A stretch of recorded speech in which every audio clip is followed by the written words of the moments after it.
ये मैं आपसे कुछ प्रश्न करना चाहता हूं। तो सूत जी महाराज कहते हैं कि क्यों नहीं शौनादिक ऋषि आप करिए। तो भागवत में 6 तरह के प्रश्न बताए गए हैं। शौनादिक ऋषियों से माध्यम से 6 प्रश्न हमारे समाज के लिए, हमारे संसार के लिए जो आवश्यक है वो बताए गए हैं, वो पूछे गए हैं। जो हम सभी के मन में संशय है, जो हम सभी के मन में ये कंफ्यूजन रहता है कि आखिर ये सब भागवत में क्या क्या चीजें हैं। तो पहला प्रश्न किया है शौनक ऋषियों ने, पहला प्रश्न किया है कि मानव जीवन में प्राणी का कल्याण कैसे हो। पहला प्रश्न समाज को, संसार को ध्यान में रखते हुए पहला प्रश्न किया कि इस मानव जीवन में जो ये मनुष्य का तन मिला, मुझे मिला है, इस मानव जीवन में हमें और हमारा कल्याण कैसे हो। दूसरा प्रश्न किया है कि सभी शास्त्रों का सार क्या है। इतने शास्त्र लिखे गए, इतने पुराण लिखे गए, आखिर इन शास्त्रों का सार क्या है। ये शास्त्र हमें कहां तक लाभ पहुंचा सकते हैं। ये शास्त्र पढ़ने का अधिकारी कौन है। तीसरा प्रश्न किया है कि देवकी और वसुदेव के घर में परमात्मा का जन्म क्यों हुआ, हमारे घर में क्यों नहीं होता।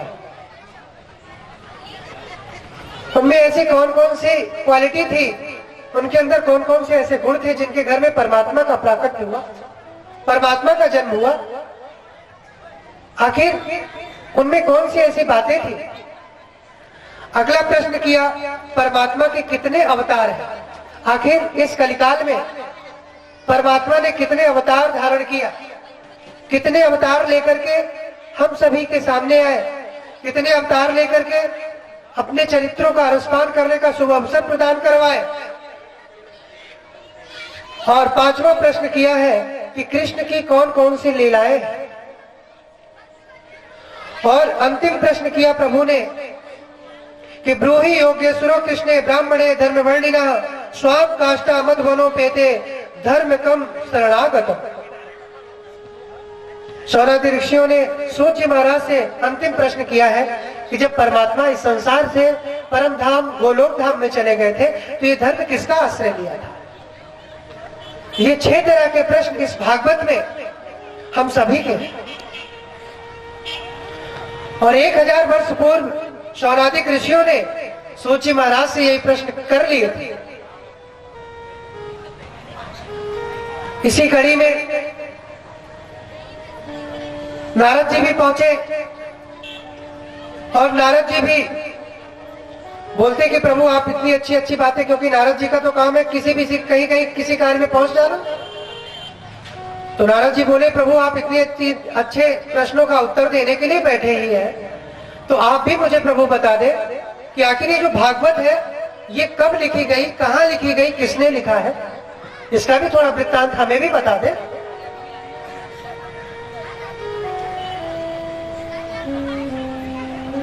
तो फिर सूत जी महाराज नारद जी को कहते हैं कि प्रभु आप तो खुद ही परमात्मा के स्वरूप है, आपको मैं क्या बताऊंगा। तो नारद जी बोले ठीक है। नारद जी को तो पहले से ही पता था कि ये भागवत के रचयिता कौन है। फिर भी अगर कहीं कोई प्रश्न बताता है, उत्तर बताता है, तो पूछ लेने में क्या हर्ज है। कौन सा अपना पैसा लगता है, प्रश्न करी तो देना है। लेकिन भाई बहन याद रखिएगा, प्रश्न करने का अधिकारी वही व्यक्ति है, हमारी भागवत कहती है, जो भगवान के बताए हुए मार्गों का अनुसरण करे, उनके द्वारा चले हुए मार्ग पर चलने की कोशिश करे, वो प्रश्न करने का अधिकारी है। नारद जी पूजा पाठ वाले थे। तो नारद जी एक बार विचरण कर रहे थे। विचरण करते करते सरस्वती नदी के किनारे पहुंचते हैं और देखते हैं कि वहां पर वेद व्यास जी का आश्रम था। उस आश्रम पर जाकर के वेद व्यास जी से पूछते हैं कि प्रभु आपने तो इस संसार में बहुत सारे ग्रंथों की रचना की है, आपने पुराणों को लिखा, आपने वेदों को लिखा, लेकिन आप इतना परेशान क्यों हैं? मुझे मालूम है वेद व्यास जी, आपकी परेशानी का कारण मुझे मालूम है। आप क्यों परेशान हैं? तो वेद व्यास जी बोले, बताओ भाई, जैसे हम लोगों के बीच में अगर किसी को 4 श्लोक आते हैं, किसी को धर्म की छोटी सी बात आ जाती है, तो व्यक्ति अपने आप को बहुत धर्म प्रचारक मान लेता है, धर्म को बहुत जानने वाला मान लेता है। लेकिन आप देखो, वेद व्यास इतने बड़े रचयिता थे, जिन्होंने ग्रंथों को लिखा, शास्त्रों को लिखा, पुराणों को लिखा, वेद को लिखा। फिर भी आज उनके मन में यह है कि आज नारद जी बोल रहे हैं कि मेरे असंतुष्टि का कारण, मेरे चिंता का कारण, मेरे अव्यवस्थित इस मन का कारण आपको पता है। नारद जी आप मुझे कहिए, भाई बहन, इस कथा का वेदांत पक्ष क्या कहता है, इसको जानना बहुत आवश्यक है। और परमात्मा, ये बात पक्की मान लीजिए कि परमात्मा का हंसी का कारण भी 2 ही है। पहला, जब डॉक्टर ये कहता है कि मैं मरीज को ठीक कर दूंगा, और दूसरा, जब भाई भाई आपस में लड़ते और कहते हैं कि ये तेरे हक का, ये मेरे हक का, ये तेरे हिस्से का, ये मेरे हिस्से का, तब भगवान को हंसी आती है। भगवान कहते हैं कि अगर डॉक्टर ही भगवान होता तो उसके घर से सब यात्रा क्यों निकलती? भाई बहन, क्यों निकलती? परमात्मा ही है सबका सार, सब प्रश्नों का उत्तर परमात्मा के पास ही है। हम लोग तो एक डॉक्टर बन जाते हैं, एक इंजीनियर बन जाते हैं, और अपने आप को क्या सोचते हैं? मैंने तो देखा है कि लोग बड़े बड़े इंजीनियर बन जाते हैं, बड़ी बड़ी कंपनियों में हो जाते हैं, और होने के बाद जब गांव जाते हैं तो बेचारे गांव के व्यक्ति हमारी इंग्लिश क्या समझेंगे, हमारी इंजीनियरिंग की भाषा क्या समझेंगे। अगर हम इंजीनियर बने हैं तो वो इंजीनियरिंग की पढ़ाई हमारी फैक्ट्री में काम आएगी, हमारी इंडस्ट्री में काम आएगी, हमारी कंपनी में काम आएगी। गांव के लिए क्या चाहिए? गांव के लिए तो छोटा सा प्रेम चाहिए, अपना व्यवहार चाहिए, 2 मीठी मीठी बातें किसी से कर लो, बस वही चाहिए। लोग बहुत बड़े बड़े घर बना लेते हैं, गांव से निकल करके शहर में आ जाते हैं, और आकर के अपने माँ बाप को धीरे धीरे बोलते जाते हैं, और क्या बोलते हैं? मैं स्मार्ट हो गया हूं, मैं स्टैंडर्ड लाइफ में जी रहा हूं। अरे भाई बहन, क्यों इतना पागलपन कर रहे हैं?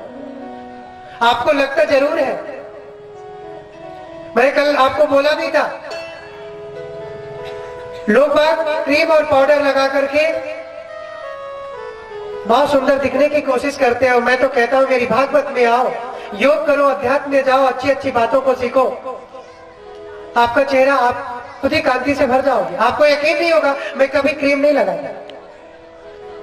और मैं आपसे कल बोला था मेरा गला खराब है, आज मेरा गला ठीक हो गया। मैंने वादा किया था, मैं बताया था कि मैं 3 दिन पहले उड़ीसा से आया, मुझे रास्ते में ठंडी लग गई, थोड़ा ध्यान नहीं दे पाए, लेकिन आज देखो मेरा गला बिल्कुल सही है। क्यों? क्योंकि मुझे उस परमात्मा पर भरोसा है। और भगवान कहते हैं कि भरोसा एक राम जी से दूजी आशा छोड़ दे, नाता एक राम जी से दूजी नाता छोड़ दे।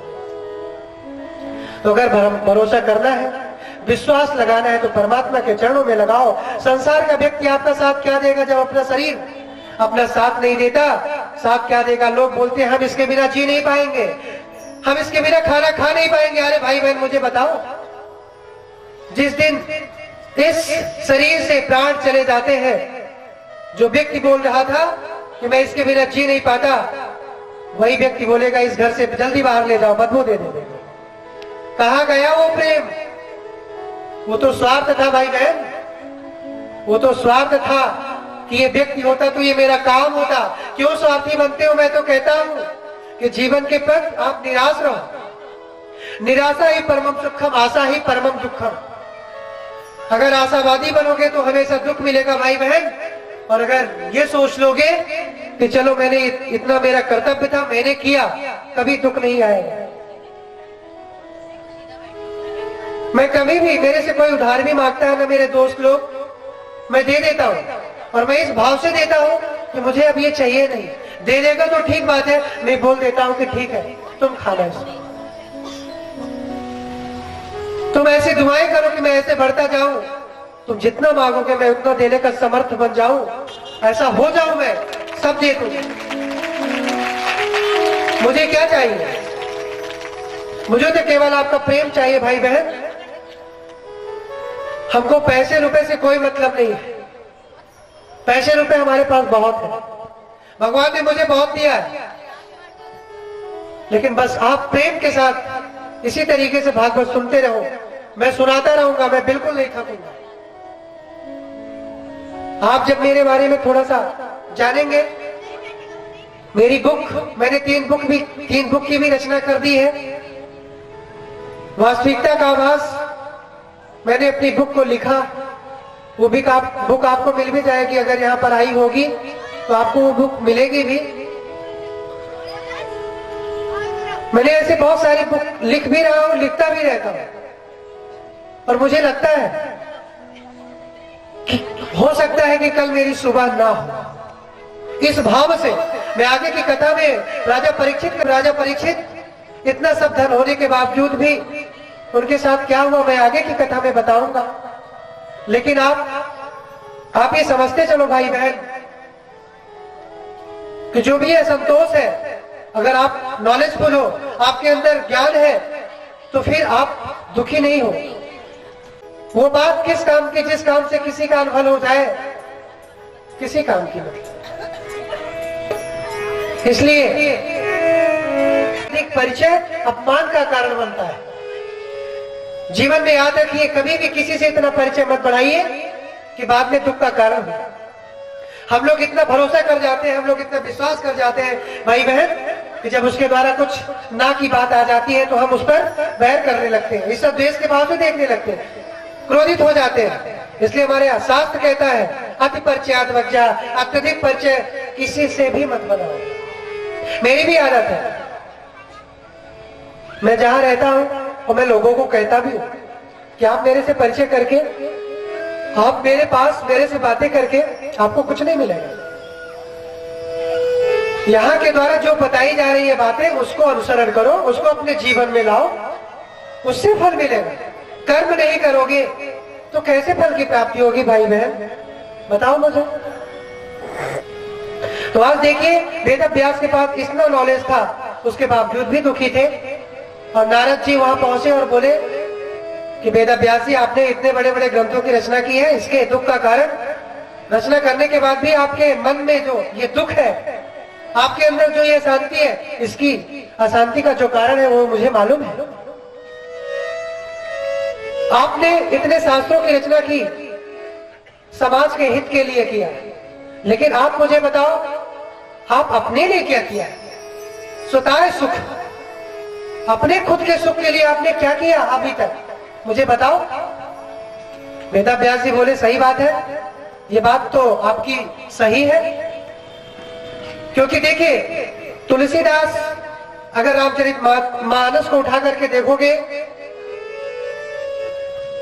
तो तुलसी बाबा ने सबसे पहले ये बताया है कि स्वतः सुख के लिए ये तुलसी की जो गाथा है, ये जो राम की गाथा है, ये मैं गा रहा हूं।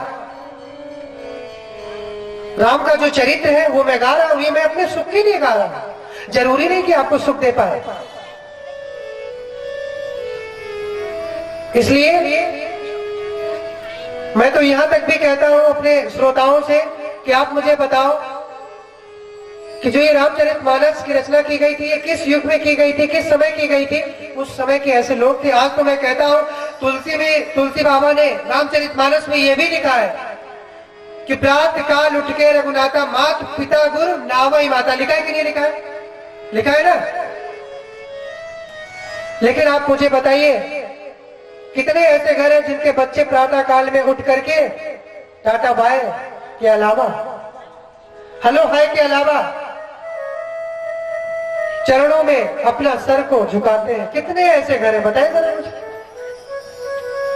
हाँ ठीक है, एक दो तो अपवाद सभी जगह रहता है। तो आप मुझे बताइए, वो रामचरितमानस आपके किस काम की, बताइए ना मुझे। वो तो फेल हो गई ना, फेल हो गई। हुई फेल की नहीं हुई? बताओ। फिर आप बोलते हो वो बहुत अच्छा रामचरितमानस गाते हैं, वो बहुत अच्छी भागवत कथा कहते हैं महाराज। अरे किस काम की भाई बहन? जो कथा आपके काम ना आ पाए, जो कथा आपके जीवन का एक हिस्सा ना बन पाए, वो कथा किस काम की भाई बहन? कथा तो वो होती है जो आपकी व्यथा को मिटा दे, आपकी परेशानियों को फटकार लगा दे, वो कथा होती है। कथा ये नहीं होती कि सामने वाले ने कथा कराया तो हम परेशान हो गए। कथा इसके लिए नहीं होती। कथा तो व्यथा को दूर करने के लिए सुनी जाती है।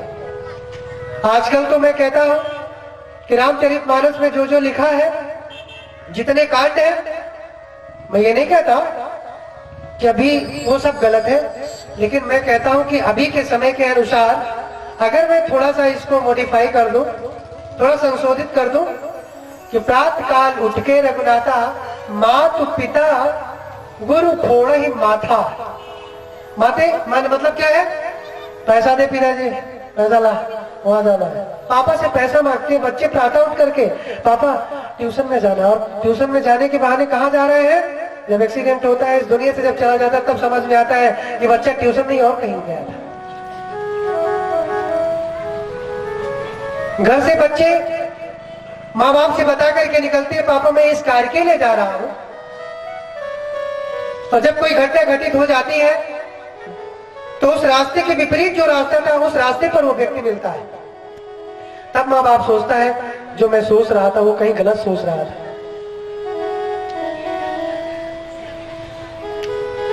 विदेशों में तो मैं आपको बताऊं, एक भाई साहब थे, वो आए और बोलते हैं कि गुरुजी मेरी जो लड़की है वो दिन भर घूमती रहती, रात में भी नहीं आती घर, मेरी बात भी नहीं सुनती। तो मैंने बोला यहाँ आओ भाई, आप मुझे बताओ आप कितना घर में रहते हो और कितनी बातें सुनते हो, बताओ मुझे जरा। क्योंकि विदेशों में तो डांस डिस्को क्लब बने हुए रहते हैं, दिन भर घूमने भागने के लिए होता है, दिन भर घूमते भागते रहते हैं। तो कहने का मतलब ये है कि दूसरे व्यक्ति का सुधार करने से पहले अपना खुद का सुधार पहले करना चाहिए, तब वो हमारा बच्चा रामचरितमानस के अनुसार चलेगा। नहीं तो वही बच्चा हमारे रामचरितमानस के विपरीत हो जाएगा। इसलिए अगर बच्चे को शास्त्र के अनुसार चलाना है, संस्कारी बनाना है, अच्छे मार्ग पर ले जाना है, तो शास्त्रों का अध्ययन कराने के साथ साथ गुरु का साथ भी उसको करवाना है, क्योंकि बिना गुरु के ज्ञान नहीं होता। लोग बोलते हैं बाबा जी महाराज गुरु बनाते लेकिन उनके बारे में उल्टी पुल्टी बातें सुन लेते हैं। भाई बहन मैं ये नहीं कहता आप ऐसे लोगों की संगति करें, मैं तो केवल इतना कहता हूं आपके पास किताब तो है ना, आप वो किताब लेकर के आओ और अपना गुरु उसको मान लो। और इसके बाद ये मान लो कि मेरे गुरु मुझे कुछ बताते हैं और दो दो पेज उसको पढ़ते जाओ डेली। धीरे धीरे धीरे धीरे आप अपनी भागवत को ही गुरु मान करके देखोगे, कुछ दिनों बाद आपकी समस्याओं का समाधान खुद ही मिलने लगेगा। तो भाई बहन आज वेद व्यास जी नारद जी की बात सुन करके कहते हैं कि प्रभु आप तो देवतुल्य हैं, अगर आप मेरे अंदर की बात जान गए, ये बात तो सही है कि मैं बहुत असंतुष्ट हूं, मैं बहुत परेशान हूं, आप इस परेशानी का कारण यदि जान गए हो तो प्रभु आप मुझे बताएं। तो नारद जी कह रहे कि देखो रामचरितमानस भी जब तुलसी बाबा ने लिखा है तो उन्होंने अपने सुख के लिए लिखा है, आप भी अपने सुख के लिए कुछ लिख ले। देखो आप लोग भी अपने बच्चों के लिए बहुत सारी चीजों का अर्जन करते हो, लेकिन अपने सुख के लिए, अपनी मानसिक सुविधाओं के लिए क्या करते हो? और मैं तो कहता हूं कि एक वैज्ञानिक और एक संत में बस थोड़ा सा अंतर है, अंतर कुछ नहीं, बस थोड़ा सा। कहने का तात्पर्य जो वैज्ञानिक होता है वो सांसारिक सुविधाओं का कारण बनता है, हमारी भौतिक सुविधाओं का कारण बनता है, हमारे गाड़ी घोड़े बनाता है और क्या बनाता है, साइंटिस्ट जो घर द्वार बनाता है, डिजाइन बनाता है, तो ये हमारी भौतिक सुविधाएं हैं। उसका घर ऐसा है तो मेरा घर देखो सुंदर लग रहा है, ये भौतिक सुविधा है। लेकिन जो एक आध्यात्मिक पुरुष होता है वो क्या सोचता है, वो अपने अध्यात्म की बातों के माध्यम से आपकी मानसिक सुख सुविधाओं को रिसर्च करता है। और जब आध्यात्मिकता और सांसारिकता दोनों आपस में मिल जाती है तो जीवन में संतुलन आता है, मैंने बताया था।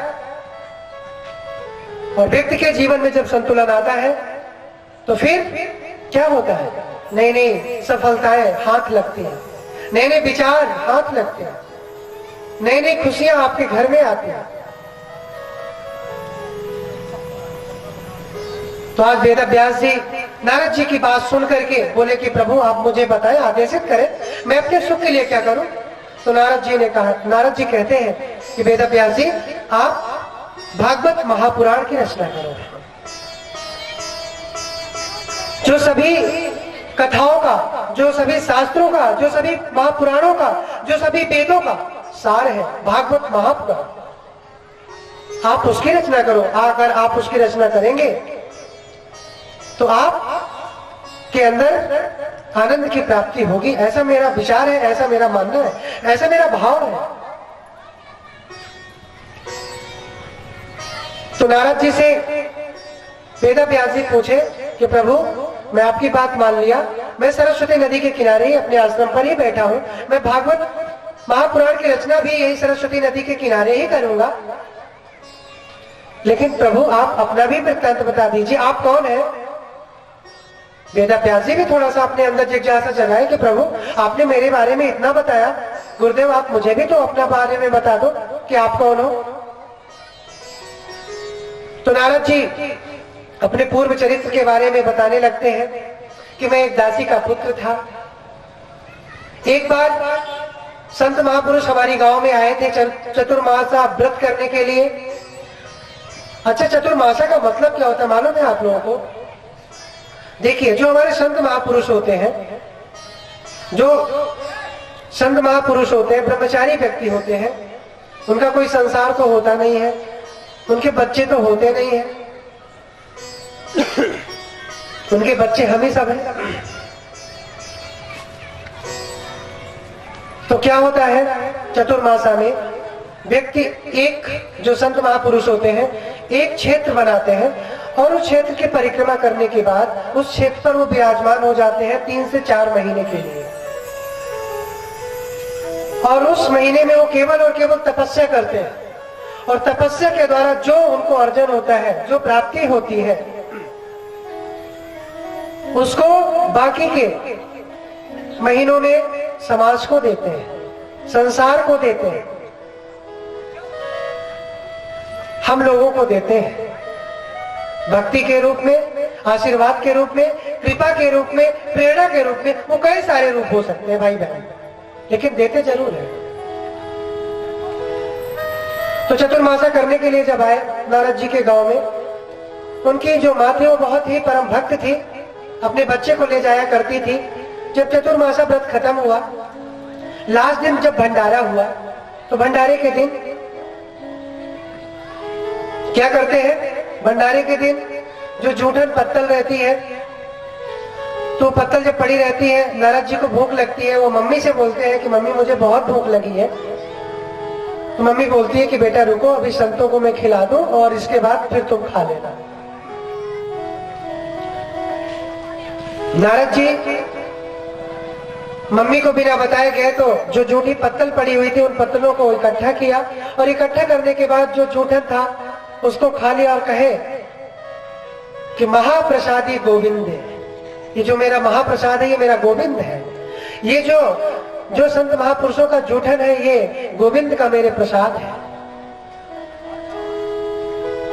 तो इस प्रसाद को पाकर के नारद जी अपनी जो भूख थी उसको शांत किए। इसके बाद उन संत महापुरुषों ने देखा कि ये जो बालक है ये कुछ अलग दिखता है, इस बालक में परमात्मा को प्राप्त करने की शक्ति है, भगवान की तरफ रुझान है। तो प्रभु ने सोचा कि क्यों ना इनको कुछ मंत्र दे दिया जाए, जिस मंत्र के सहारे ये भगवान को प्राप्त कर ले। तो वो महापुरुष जो चतुर्मासा करने के लिए गए थे, नारद जी को गुरु मंत्र देते हैं कि ओम नमो भगवते तुभ्यं वासुदेवाय धीमहि प्रद्युम्नानिरुद्धाय नमः संकर्षणाय च। ओम नमो भगवते मंत्र का गुरु मंत्र अपने द्वारा बता करके उस नारद जी को दे देते हैं। नारद जी उस मंत्र को लेकर के आते हैं और आकर के सोच रहे थे कि मेरी माँ भी है, मेरी माँ तो खुद भी पूजा करती है, मैं भी माँ के साथ पूजा करने बैठूंगा। लेकिन नारद जी सोच रहे थे कि कब भगवान का समय आएगा कि भगवान मुझे दर्शन देंगे। माला को जब करते करते करते करते कुछ दिनों बाद देखे कि एक दिन उनकी माँ गौशाला में जाती है दूध दोहन करने के लिए, तो एक काला सर्प उनके पांव में लिपट जाता है और लिपट करके काट लेता है, क्योंकि काल की बहुत बड़ी गति होती है। काले महागति, काल की महागति होती है। जब किसी का काल होता है ना, जब किसी का अंत समय आ जाता है ना, तो उससे बड़ी कोई गति हो ही नहीं सकती। हम बोलते हैं कि वायु की गति तेज होती है, हम कहते हैं अग्नि की वायु तेज होती है, जल की तेज होती है, लेकिन मृत्यु से बढ़कर के, काल से बढ़कर के कोई किसी की गति तेज नहीं होती। तो आज जब गौशाला में नारद जी की मां गई, सर्प ने उनको काटा, उनका देहावसान हो गया। उनको ले जाकर के उनका अंतिम संस्कार नारद जी ने किया, अपनी मां का अपने हाथों से ही किया। और अंतिम संस्कार करने के बाद नारद जी वन की ओर निकल गए और अपने गुरुदेव को याद करते करते कुछ दिनों बाद अपना खुद ही प्राण त्याग दिया। और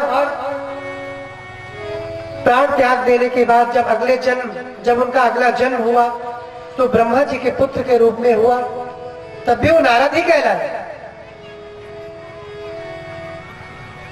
तो ब्रह्मा के रूप में उनका जन्म हुआ, पुत्र के रूप में बड़े हुए।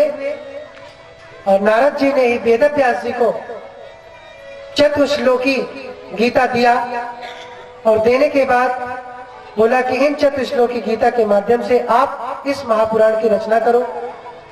तो वेदव्यास जी उस चतुश्लोकी गीता जो नारद जी द्वारा प्रदान की गई थी, उस चतुश्लोकी गीता से वेदव्यास जी ने 18,000 श्लोकों की रचना की।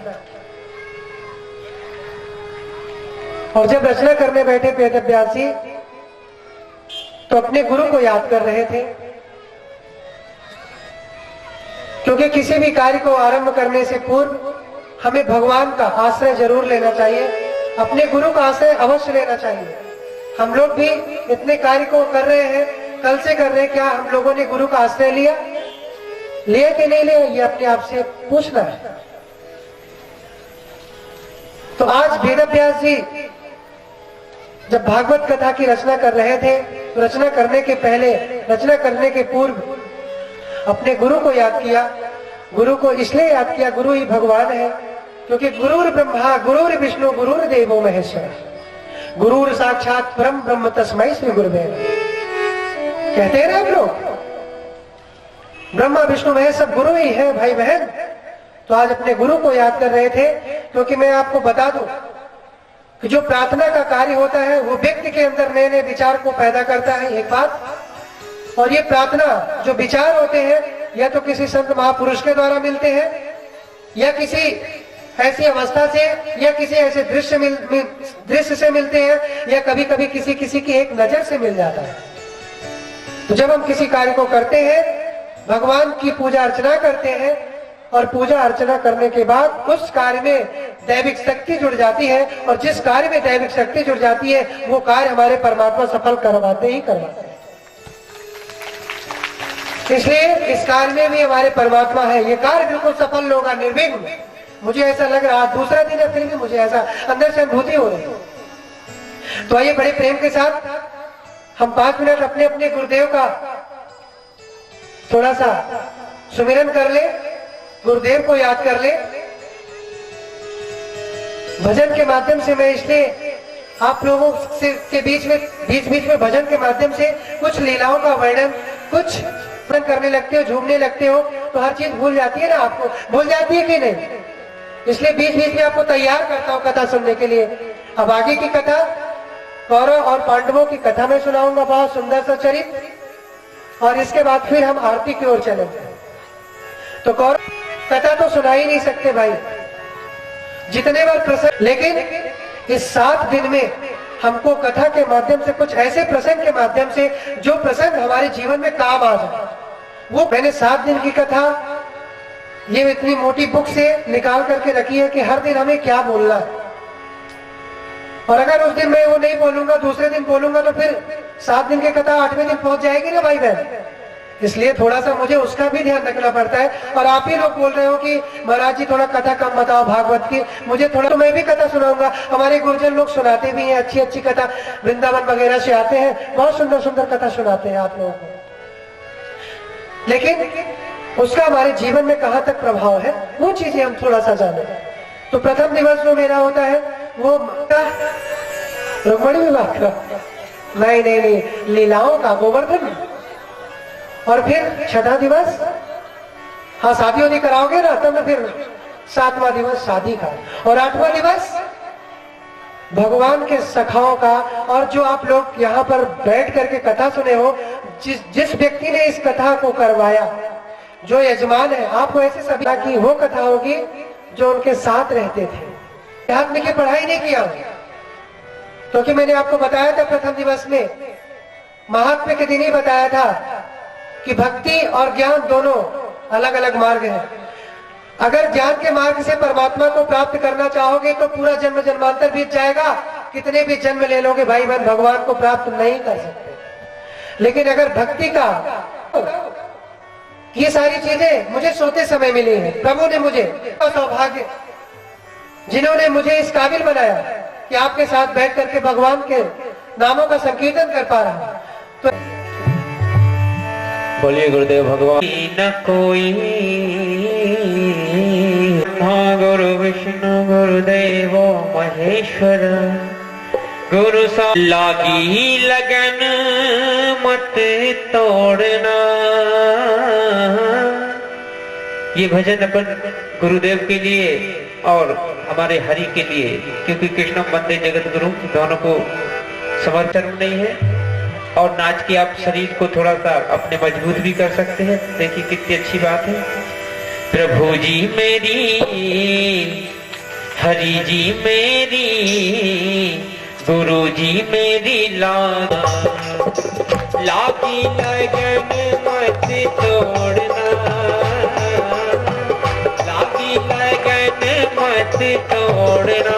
गुरु जी मेरी, हरि जी मेरी, प्रभु जी मेरी लागी लगन मत तोड़ना।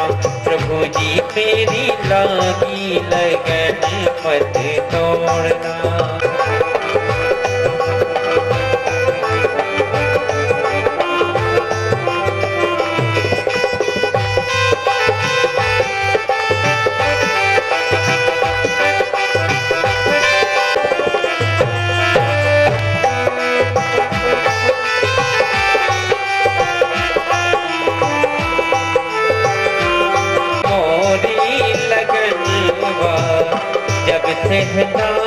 आंगनवा तब से बिसर गया घरे आंगनवा। तो माया तरफ मत मोड़ना है ना। हरि जी मेरे, गुरु जी मेरी, प्रभु जी मेरी लागी लगन मत तोड़ना। प्रभु जी मेरी लागी लगन मत तोड़ना। लागी लगन लगन लगन लगन, लागी लगन लगन लगन लगन लगन लगन लगन लगन लगन, लागी लगन मत तोड़ना। प्रभु जी मेरी लागी लगन मत तोड़ना।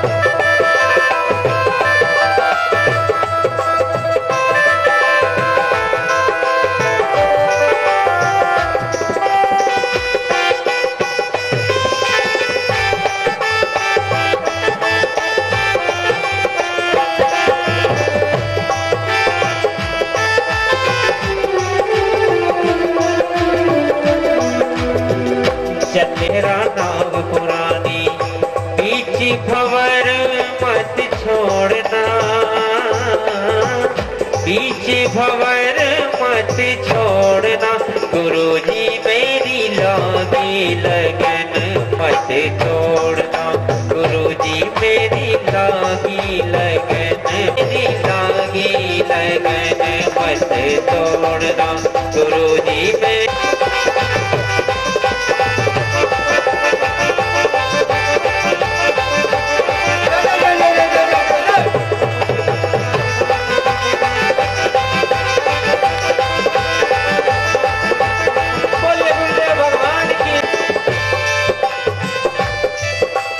तू ही मेरा सेठ है, तू ही साहूकार है, तू ही साहूकार है, तू ही साहूकार है, तू ही आज मत जोड़ना, प्याज पे प्याज मत जोड़ना, हरी की मेरी लागी लगन मत तोड़ना, हरी जी मेरी लागी लगन मत तोड़ना, लागे मत तोड़ना, गुरुजी मेरी लागी लगन मत तोड़ना, गुरुजी मेरी लागी लगन मत तोड़ना। गुरु बाबाओं की जय जय श्री राधे, जय जय श्री राधे, जय जय श्री राधे। तो किस किस ने अपने अपने गुरु को याद किया? मैं तो कर लिया। अच्छा, सभी ने किया। इस संसार में कुछ अर्जन करना बड़ा मुश्किल है। भगवान के आश्रय में रहे और साथ ही साथ घर से जितना कम हो सके उतना निकले, क्योंकि देखिए उत्तरा घर में ही थी, फिर भी इतनी समस्याएं उसके साथ थी। तो बाहर निकलने वाले के साथ कितनी समस्या है। तो जब भी इस तरह की परिस्थितियां आए, इस तरह का समय आए, तो हमें कम से कम विचरण करना चाहिए, कम से कम विहार करना चाहिए। अगर विहार करने का शुभ अवसर प्राप्त हो, मंदिरों में जाओ, तीर्थ स्थानों में जाओ, क्लबों में नहीं जाना, मॉल में नहीं जाना। क्यों? क्योंकि वो तरंगताएं हमारे अंदर आती जाएंगी, और जब वो तरंगताएं हमारे अंदर आती जाएंगी तो उसी के द्वारा जो बच्चा जन्म लेगा तो वही आते वही ढूंढेगा ना। आजकल देखो, धन्य है हमारे भाई बहन कि अपने अगल बगल बैठ जाते हैं और बीच में बच्चे को बैठा देते हैं, बोलते हैं हाँ 377 नंबर चैनल लगाना जरा, हाँ वो सास बहू वाला बड़ा अच्छा चल रहा है, और उसको दिखाते हैं। तो फिर बच्चा क्या करता है? अब गर्भ में बच्चा पल रहा है और यहाँ क्या चल रहा है? सास बहू वाला वो चैनल। और जब बच्चा जन्म लेता है, जन्म लेने के बाद वो बाहर देखने लगता है, कहाँ है वो फिल्म, कहाँ है वो फिल्म। और जैसे थोड़ा सा बड़ा होता है तो टाकीजों को देखता है, हाँ उस टाकीज में वो वाली फिल्म लगी, बड़ी अच्छी है, वो टाकीज लगी, उसमें बड़ा अच्छा आता है ना। बोलता है पापा बस 30 रुपए दे दो, बस एक फिल्म देखूंगा, बस एक। अरे वो फिल्म क्यों, इतना रुझान क्यों भाई? भगवान की तरफ रुझान क्यों नहीं हो रहा है? रुझान इसीलिए नहीं हो रहा है क्योंकि जब गर्भ के समय में था तो उस समय रिमोट चल रहे थे, अब जब वो बाहर आए तो खुद ही चलने लगे। इसलिए अगर बच्चे को अच्छा बनाना है, संस्कारी बनाना है, तो आपको अपने गर्भ को ध्यान में रखना है। जैसे आपने सुना, अब देखिए राजा परीक्षित जब जन्म लिए बहुत ही धार्मिक प्रवृत्ति के थे, थोड़ा सा बड़े हुए भगवान को ढूंढने लगे, भगवान का है, भगवान का बताया ना। जैसे विचार होते हैं उसके हिसाब से उसका निराकरण, उसका जो संसार में जो भी बच्चा मिलता है उसके अनुसार वो सारी चीजें सीखता है। अब जब बच्चा माने जब संस्कारिक मतलब ग्रंथों को सुना, समाज के सानिध्य में रहा है, अगर ये सबके साथ रहा है तो जो बच्चा जन्म लेगा वो भी तो ऐसे व्यक्ति को ढूंढेगा ना। अब रिमोट वाला बच्चा टाकीज को ढूंढेगा तो गुरुजन वाले जो बच्चे होंगे वो अपने गुरु को ढूंढेंगे कि नहीं? इसलिए अगर अपने बच्चे को संस्कारी बनाना है तो गुरुजनों के शरण में ले जाना, रिमोट की जगह योगा और ध्यान करवाना, सुबह उठ करके रिमोट की बदली आप उसको थोड़ा सा योगा सिखाना, रिमोट की बदली थोड़ा सा उसको अध्यात्म की चीजें बताना, खुद करना उसको भी सिखाना, बहुत अच्छा होगा जीवन में। आजकल देखो, मैंने देखा है लोग बाग के यहाँ नात रिश्तेदार भी जाते हैं ना, उससे कोई मतलब नहीं है। कोई संत महापुरुष भी जाए, नहीं, चैनल नहीं छूटना चाहिए। संत छूट जाए तो छूट जाए, उसकी बात छूट जाए तो छूट जाए, नात रिश्तेदार मेरा साथ छोड़ दे तो छोड़ दे, लेकिन हमारा चैनल ना छूटे। भाई बहन, कब तक चैनल के पीछे पड़े रहोगे? कभी तो जागो। अरे बुढ़ापा आ गया फिर भी channel channel channel channel channel, बताया ना, वो स्वभाव बन गया। चैनल चैनल, शुरू से चैनल दिख रहा है उसको। अगर चैनल देखना है तो अच्छे चैनल भी तो आते हैं ना। हम तो कहते हैं भाई बहन, वो चैनल आप देखो जिस चैनल से आपको अंदर शांति हो, शांति प्राप्त हो। कोई भी चैनल है, हम मना नहीं कर रहे हैं, हम आपको कह रहे हैं वो चैनल देखो जिस चैनल को देखने से आपके अंदर शांति, आपके अंदर गंभीरता, आपके अंदर नए नए विचार आए, वो चैनल आप बिल्कुल देखो। लेकिन ऐसे चैनल मत देखना कि रात की नींद खराब कर दे, ऐसा चैनल मत देखो। क्योंकि अभी राजा परीक्षित का जब मैं चरित्र बताऊंगा और उनके द्वारा किए हुए कार्यों को बताऊंगा तो आप सुनोगे और आपको ये समझ में भी आएगी ये सारी चीजें, कि व्यक्ति जो दिन भर में करता है वही जब सोता है तो उसके दिमाग में घुसने लगता है। प्रभु का ध्यान वहां नहीं रहता, वो तो बस इतना उसको लेन देन करना, इतना चेक देना है, उतना ये करना है, बस इसी में घूमता रहे गोल गोल। मेरी बात समझ गए ना? कहने का तात्पर्य भाई बहन कि आप लोगों को चैनल की बदली ऐसे चैनल का चूज करना है जिससे हमको कुछ ज्ञान मिले, कुछ वैराग की बातें मिले, कुछ नई नई चीजें मिले। अब इधर राजा परीक्षित जब थोड़ा बड़े हो जाते हैं, बड़े होने के बाद वो क्या सोचते हैं, जाते हैं पूरे संसार का विचरण करते हैं, देश दुनिया का विचरण करते हैं, और विचरण करने के बाद आकर के एक नदी के किनारे बहुत बड़ा यज्ञ करने की कोशिश करते हैं। बहुत सा, वो तो पता नहीं कितनी नदियों के किनारे, सरस्वती, गंगा, यमुना, बहुत, कावेरी, गंडकी, कितनी नदियां हैं जिनके किनारे जाकर के राजा परीक्षित ने बहुत सारी तपस्याएं की, बहुत सारे यज्ञ हवन किए। और ये सारी तपस्याओं को करने के बाद जब राजा परीक्षित लौट रहे थे अपने घर की ओर, तो अब राजा ही थे, तो उनके जो पार्षद थे, तो पार्षद बोले कि भैया आप बहुत दिनों से राजकोष नहीं देखे हो, तो राजकोष चलो देखाओ। तो आज राज विहार करने के लिए प्रभु निकले और अपने पार्षदों के साथ, और जाते जाते आगे चल करके देखते हैं कि एक सर्प पड़ा हुआ है, वो भी मरा हुआ। समीक ऋषि के आश्रम के पास पहुंचते हैं, और समीक ऋषि के आश्रम से थोड़ा दूर वो सर्प पड़ा हुआ था।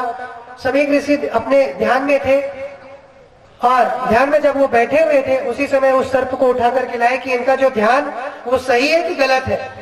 क्योंकि राजा भी कभी कभी सोचते हैं कि चलो परीक्षा कर ली जाए, तो राजा परीक्षित भी उठाए और ले जाकर के उस जो समीक ऋषि थे उनके गले में उस सर्प को डाल दिया। डालने के बाद जब उनका बालक श्रृंगी देखा कि मेरे पिताजी के साथ ऐसा कार्य किया जा रहा है, श्रृंगों को बहुत गुस्सा आया, और गुस्सा आने के बाद वही कौश की नदी बह रही थी, कौश की नदी का जल लिया हाथ में और लेकर के बोला कि जिस व्यक्ति ने मेरे पिता का अपमान किया है, जिस व्यक्ति ने इस सर्प को मेरे पिता के गले में डाला है, ऐसे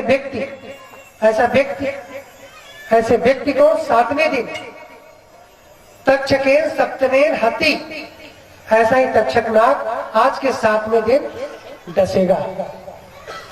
अब इसके बाद जब समीक ऋषि अपने ध्यान से बाहर आए तो उन्होंने देखा, बोले कि बेटा ये तुमने क्या कर दिया है? तो बोले कि पिताजी आपके ऊपर ये सारी चीज देख करके मैंने तो श्राप दे दिया है कि तक्षकेन सप्तमेन हति, ये जो तक्षक नाग है आज के 7वें दिन ही डसेगा। तो जो महापुरुष होते हैं, महापुरुष का ये स्वभाव होता है, कोई व्यक्ति कितनी भी गलती कर ले उनके पास क्षमा सबसे बड़ा गुण होता है। उन्होंने सोचा कोई बात नहीं, जाने अनजाने में गलती कर दिया है, चलो इसको क्षमा कर देता हूं। तो बोले अरे सिंह तुमने तो बहुत गलत काम कर दिया, तुम्हें ऐसा नहीं करना चाहिए, लेकिन किसी के द्वारा श्राप दे दिया गया। आप लोग बोलते हो ना, जैसे सर से अपने गलती हो जाती है, सॉरी सॉरी। अरे सॉरी क्या है? इस कथा के माध्यम से सॉरी का मतलब समझा रहा हूं आपको।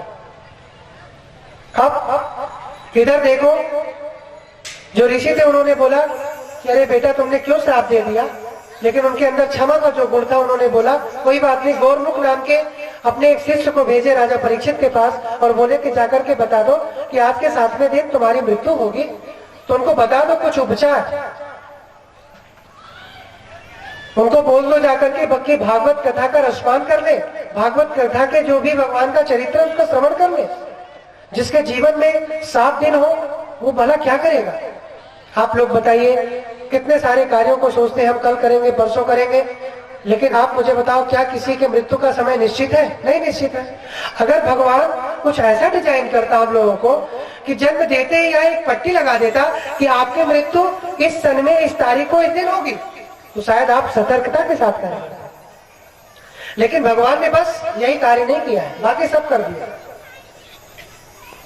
कर्म करने की स्वतंत्रता आप पर भगवान ने दी है, पूर्ण रूप में जो करना है करो।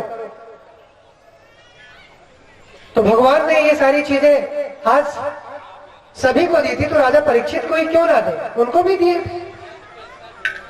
लेकिन जो ऋषियों का काम होता है लोगों का उद्धार करना, लोगों की समस्याओं का उद्धार करना, लोगों को भव से पार लगाना, तो आज राजा परीक्षित के पास जब वो गौरमुख नाम का वो जब शिष्य जाता है और जाकर के बताता है कि आज के 7वें दिन आपको तक्षक नाग डसेगा और आपकी मृत्यु होगी, तो राजा परीक्षित बहुत परेशान होकर के, कुछ देर के लिए तो परेशान होते हैं कैसी बातें कर रहे हैं, लेकिन कुछ देर बाद सोचते हैं कि मुझे कितना अच्छा समय मिला है, इससे अच्छा समय क्या हो सकता है कि भगवान मुझे बुला रहा है,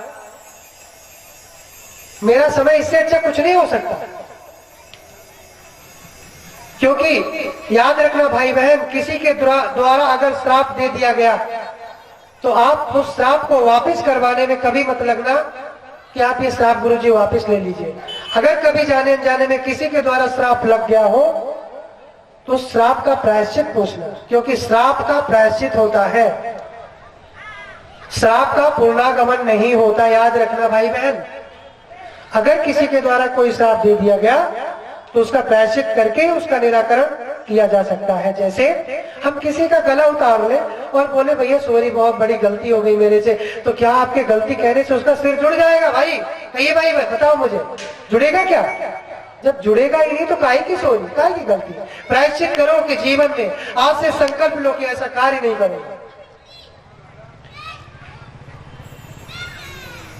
तो आज राजा परीक्षित भी जब भी सोने जाते थे दिन भर में जो जो कार्य किया करते थे उसको रात में सोचते थे, देखते थे कि हमने दिन भर में क्या कार्य किया, एक डायरी बनाए थे और उसको करके पूरा लेखा जोखा करके रख देते थे कि हो सकता है सुबह हो ना हो। और इतना सारा कार्य करने के बाद सोचिए राजा परीक्षित ऐसा कार्य कर दिया। और ऐसा कार्य राजा परीक्षित इसलिए कर दिए क्योंकि मैं आपको बता दूं कि राजा परीक्षित पार्षदों के कहने पर राजकोष जब देखने गए थे तो उस समय जरासंध के जो पूर्वज थे उनके पूर्वजों के द्वारा जो मुकुट स्वर्ण का लेकर के, जो स्वर्ण का मुकुट होता है ना, उस स्वर्ण के मुकुट को उनके ऊपर पहना दिया कि आप पहन लीजिए इसको, फिर आप चलिए। तो उस मुकुट को पहना दिए थे और वो मुकुट में स्वर्ण लगा हुआ था। और स्वर्ण की पहले की कथा जो थी वो कलिकाल की थी, जिस समय राजा परीक्षित घूम रहे थे, माने धर्म की यात्रा कर रहे थे, उस समय उनको एक नदी के किनारे गाय और बैल दिखाई दिए थे जो धर्म और अधर्म के प्रतीक थे। उनको दिखाई दिया कि एक बहुत बड़ा व्यक्ति काले रूप का धारण करके और इनको मार रहा है, लातों से मार रहा है। तो ये सारी चीजें सोचने के बाद राजा परीक्षित जब पीछा किए थे कलिकाल का, तो पीछा करने के बाद जब कलिकाल को दंडित करना चाहे राजा परीक्षित, क्योंकि राजा का तो काम है अपनी प्रजा का पालन करना, उनकी समस्याओं का समाधान करना, उनकी समस्याओं का निराकरण करना। तो कलिकाल जो कली था, तो जब वो बोला कि प्रभु आप तो राजा हैं, आप मुझे भी रहने के लिए स्थान दीजिए, तो राजा परीक्षित बोले कि ठीक है मांग लो, तुम भी बताओ, तुम भी तो इस संसार के व्यक्ति हो, मेरी ही प्रजा के कहीं ना कहीं अंग हो, तो आप बताओ आपकी जो इच्छा है तो आप बताओ, मैं बिल्कुल दूंगा।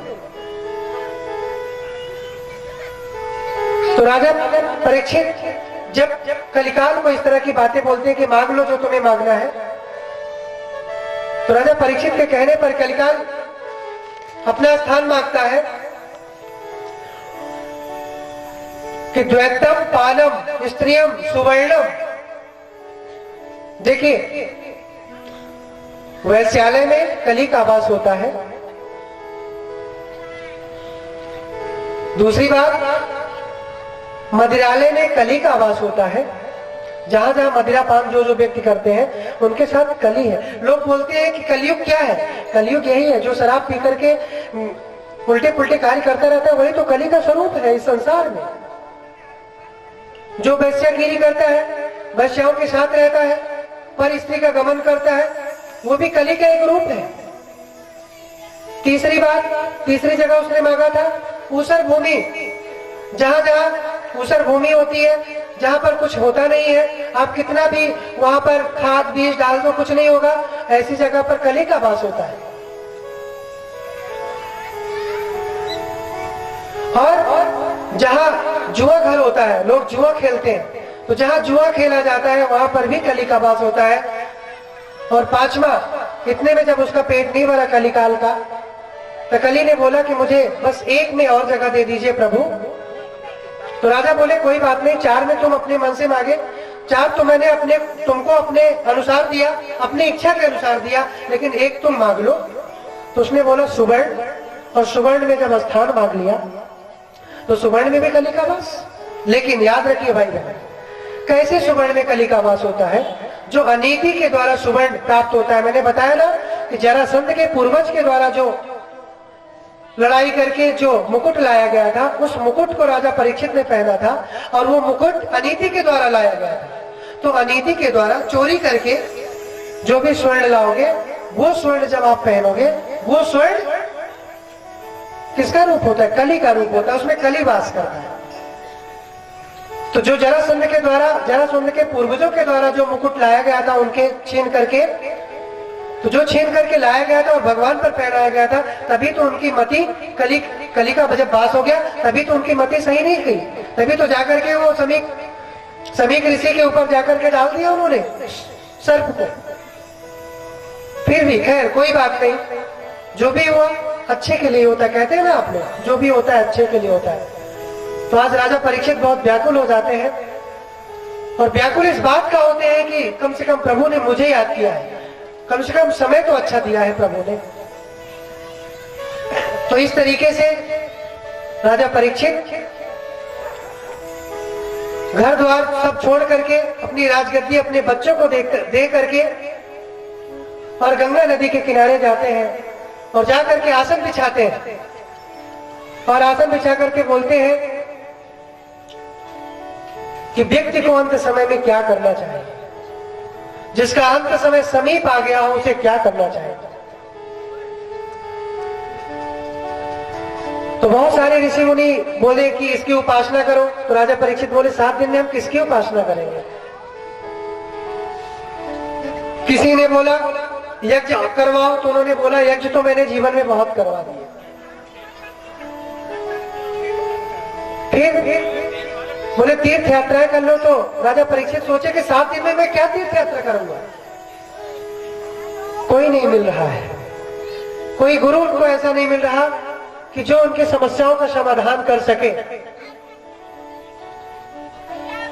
लेकिन उसी समय सुखदेव जी महाराज आते हैं। बोले सुखदेव जी महाराज की। सुखदेव जी महाराज आते हैं और आकर के, छोटी सी अवस्था सुखदेव जी की है, और आकर के उस आसन पर बैठ जाते हैं, और आसन पर बैठ करके राजा परीक्षित जो जो प्रश्न करते जाते हैं उसका उत्तर परीक्षित के द्वारा जो जो प्रश्न किए जाते हैं उन सभी प्रश्नों के उत्तर देने के लिए सुखदेव जी आज बैठे हुए हैं। छोटी सी अवस्था है उनकी, और उस छोटी सी अवस्था में बैठ करके आज राजा परीक्षित को कुछ सुनाना चाह रहे थे। इस कथा का वेदांत पक्ष ये कहता है भाई बहन कि कभी भी उम्र को मत देखिए, किसी भी व्यक्ति के उम्र को कभी नहीं देखना चाहिए, क्योंकि उम्र से व्यक्ति का अनुभव नहीं किया जा सकता, व्यक्ति के बारे में नहीं सोचा जा सकता उसके अंदर क्या है। इस चीज के बारे में सोचने की कोशिश करो भाई बहन। तब जाकर के कहीं कुछ बात बन पाएगी। और अगर ये सोचोगे, मैं मानता हूं कि आपके अनुभव अच्छे होंगे, लेकिन जो दैविक चीजें हैं, जो भगवान के द्वारा प्रदान की हुई चीजें हैं, हो सकता है आपके पास ना हो, इस छोटे बालक के पास हो। आज देखिए, इस कथा के माध्यम से ये पूर्ण कॉन्फिडेंस के साथ मैं कह सकता हूं, पूर्ण विश्वास के साथ कह सकता हूं कि एक छोटे से बालक के अंदर वो सभी प्रश्नों के उत्तर थे जो प्रश्न हमारे हैं। जिस प्रश्न के बारे में हम सोच रहे हैं, जिस प्रश्न के बारे में हर समय हम सोचते रहते हैं, विचार करते रहते हैं, इसका उत्तर कैसे मिले। तो आज राजा परीक्षित के प्रश्नों का उत्तर सुखदेव जी महाराज दे रहे हैं कि जिसका अंत समय आए उसे क्या करना चाहिए। कथा रसम पिबत्वम, कथा रस का पान करना चाहिए। सुखदेव जी ने पहली बात में कहा कि जिसका अंत समय आए उसको भगवान की कथाओं के चरित्रों का सुंदर श्रवण करना चाहिए, क्योंकि श्रवण करने से जब आप उसको सुनते हो, अपनी बुद्धि के अनुसार उसको सोचते हो और फिर अपने जीवन में उतारते हो। क्योंकि अगर इतनी मोटी पोथी को पढ़ने के लिए बैठ जाओगे तो पूरी हो नहीं सकती 7 दिन में, नहीं पढ़ पाओगे। लेकिन अगर कोई व्यक्ति उसके सार को समझाता जाए, उसके सार को बताता जाए, तो 7 दिन में हो सकता है संभव। और भाई बहन, मैं आपको अधर्म और धर्म के जो भी चरण है उसको भी बता दूं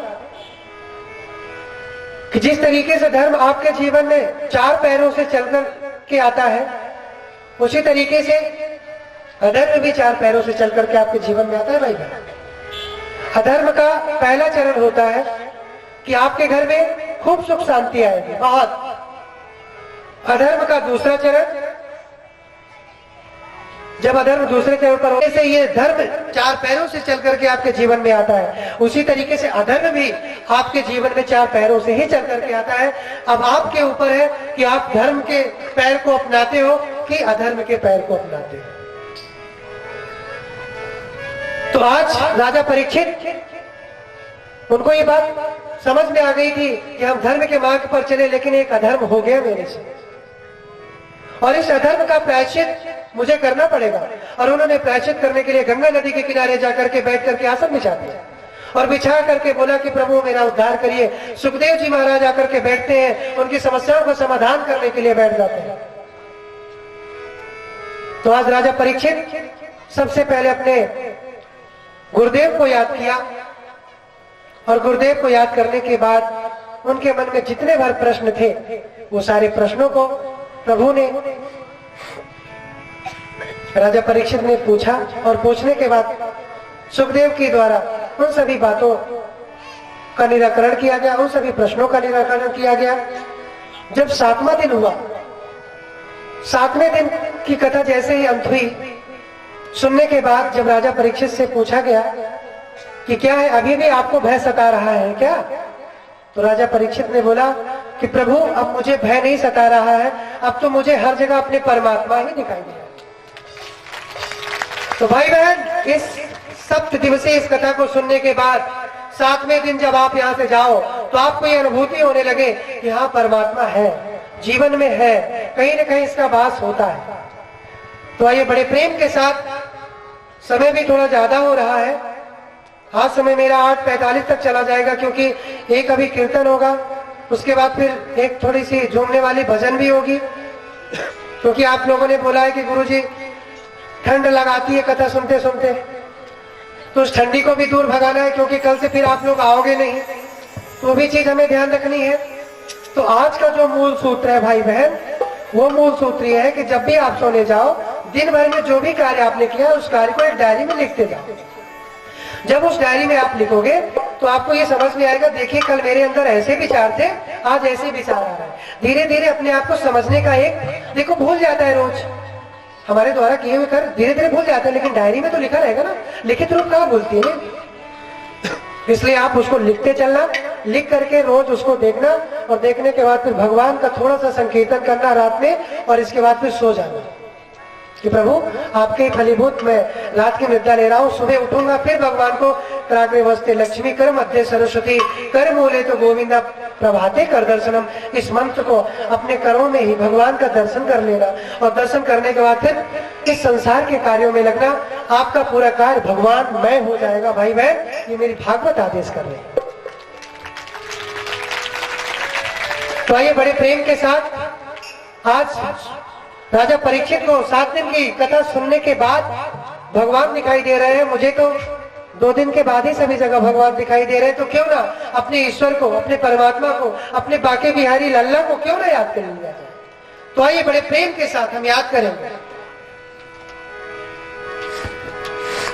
बोलिए सुखदेव भगवान की जय, बोलिए बाके बिहारी लाल की जय। यहाँ पर सुखदेव जी जो है कहते साक्षात परमात्मा बाके बिहारी है।